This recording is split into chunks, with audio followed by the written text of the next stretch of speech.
Rebonjour, vidéo entreprise, Xavier Jaffray Communication. Bon, j'ai fait une vidéo qui a été assez saisissante il y a quelques heures, où j'évoquais justement les vicissitudes finalement des malheureux qui habitent en HLM et qui demandent la protection de la mafia. Effectivement, il n'y a pas de mal à ça, hein. Moi je suis favorable, hein, parce que la police ne protège plus les citoyens, hein. Il y a quand même quelque chose de très grave. Et la justice étouffe les affaires, n'ayons pas peur des mots. Alors j'ai appris qu'à partir de cette vidéo-là, le préfet aurait ouvert une enquête. Sitôt que j'ai mise en ligne. Non, parce que je suis très suivi par les autorités, parce que les autorités ne m'aiment pas. Alors que pourtant, j'ai fait partie des autorités. Je travaillais main dans la main avec eux. Du jour au lendemain, je ne sais pas ce qu'ils leur ont pris, ces taris de flics, ils se sont retournés contre moi. Bon, il est vrai que j'ai un tempérament de journaliste. Oui, je suis un vrai journaliste à l'ancienne, voilà. J'ai été formé à Éducatel, donc journaliste de presse écrite, généraliste à l'origine. Dans les années 90, on ne prenait pas encore trop de spécialistes. Aujourd'hui, il faut être hyper spécialisé. Voilà. Donc, formidable, si le préfet a, paraît-il, ouvert une enquête.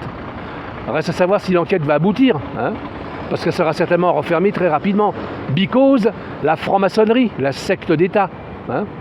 On sait que, on a la franc-maçonnerie, le Grand Orient de France à Paris, qui fait des choses un peu loufoques. Ils font ce qu'ils veulent, entre eux, Partouze, Susbite, 69, moi je m'en fous, mais en tout cas qu'ils me fassent pas chier. Voilà. Donc si monsieur le préfet a ouvert, paraît-il, une enquête à propos de ce que j'ai déclaré, justement des mises sur écoute permanentes dont je suis victime, du harcèlement policier permanent, en fait c'est pas vraiment une micro-entreprise, que je suis maintenant devenu en quelque sorte une sorte de consultant en portage salarial, c'est-à-dire que j'ai tous les avantages du patron sans les emmerdes du patron, c'est-à-dire que j'ai une fiche de paye normalement qui tombe quand j'ai la chance de trouver des clients, voilà.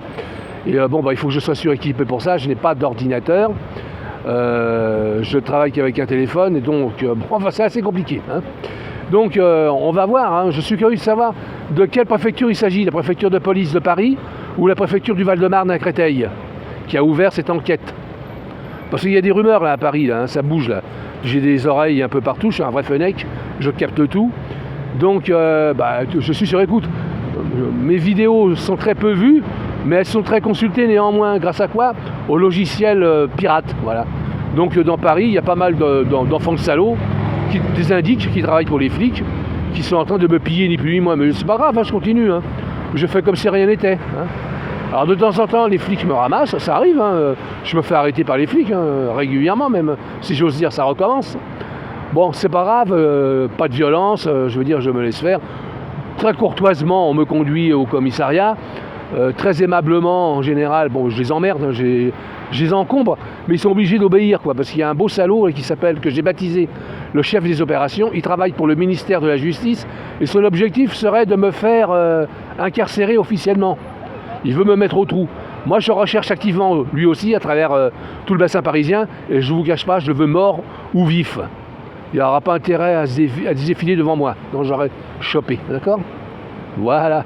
Maintenant, patate chaude là, je dois pas être à la place du ministre de l'Intérieur. Là, il y a une guerre secrète qui est en train de se faire entre flics là.